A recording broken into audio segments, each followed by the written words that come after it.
Frères et sœurs bien-aimés, nous célébrons la messe du mercredi de la 5e semaine du temps de Carême. Et dans l'évangile d'aujourd'hui, Jésus donne des instructions à ses disciples. Tout le chapitre 8 de Saint Jean nous prépare peu à peu au récit de la Passion que nous allons lire pendant la semaine sainte. L'évangile d'aujourd'hui est la continuation de la conversation entre Jésus et les Juifs dans l'évangile d'hier. Nous continuons notre progression dans le débat entre Jésus et les Juifs.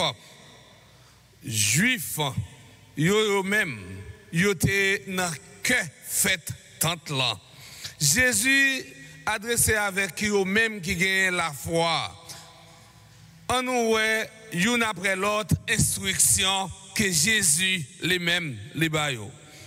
Première instruction, la condition pour obtenir la liberté, c'est de demeurer dans la vérité. Si nous restons fidèles dans la parole, moins, n'a pas tisam tout bon vrai et n'a connaît vérité et vérité à apprendre nous libres. Ça veut dire Jésus a délivré nous. Parfois, nous ne sommes pas suffisamment libres parce que dans notre vie, il y a comme un double fond. Nous ne sommes pas transparents. La vérité, mes frères, mes sœurs, est une puissance devant laquelle, tôt ou tard, chacun doit s'incliner. Jean-Paul II nous dit, la vérité et la liberté sont un équipement inséparable. Il n'y a pas de liberté sans la vérité. La liberté est au service de la vérité. Jésus nous donne une garantie que si nous demeurons dans la vérité nous rendra libres. Jésus révèle une condition nouvelle à cette filiation. Condition ça, c'est rester fidèle à la parole. Dire la vérité n'est pas toujours facile. Le 8e commandement nous enseigne que nous ne pouvons pas faire de faux témoignages, non pas de bail menti, même quand tu as tout petit, ou bien si nous-mêmes nous paraît insignifiant, menti, mensonge par la donne.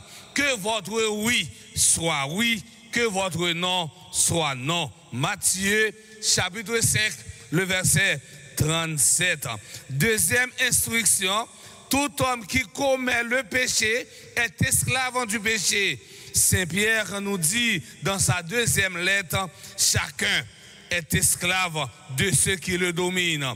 2 Pierre chapitre 2, verset 19. Mes frères, mes sœurs, on peut être esclave du temps mal dominé. On peut être esclave des choses mal possédées. On peut être esclave des désirs. On peut être esclave des craintes et des tristesses. On peut être esclave des idoles. On peut être esclave du monde. On peut être esclave de l'argent.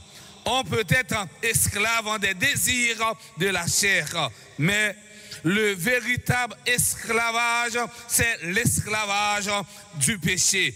Puisque le péché n'est pas simplement un problème social ou psychologique, mais il est une action qui endommage notre relation avec un Dieu. Et il souvent dit, chaque fois où même on baigné dans le péché, chaque fois que on vit dans le péché, ou vient tourner un être qui est aliéné, c'est-à-dire oublier l'existence de mon Dieu, oublier l'existence prochaine, mais tout oublier l'existence propre tête. Eh bien, le péché est un véritable esclavage, il est une trahison. Mes frères, mes sœurs, Jésus nous enseigne qu'être un fils de Dieu n'est pas un héritage, un acquis capitalisable, ni même un statut, mais l'accomplissement de la volonté du Père, un mouvement d'obéissance. Ce texte nous rappelle le combat spirituel que nous connaissons, l'amour est incompatible avec idolâtrie. Au sein de cette journée qui s'ouvre devant nous, demandons au Seigneur de nous envoyer son esprit de vérité. En même temps, en demandant bon Dieu grand mettre la grâce pour délivrer nous de tout un péché, de toute entrave nous. Comme ça, nous va tourner, eh bien, en source de témoignage pour l'autre, mais en même temps, nous va témoigner grand bon Dieu, Papa, avec petit là, avec l'Esprit Saint.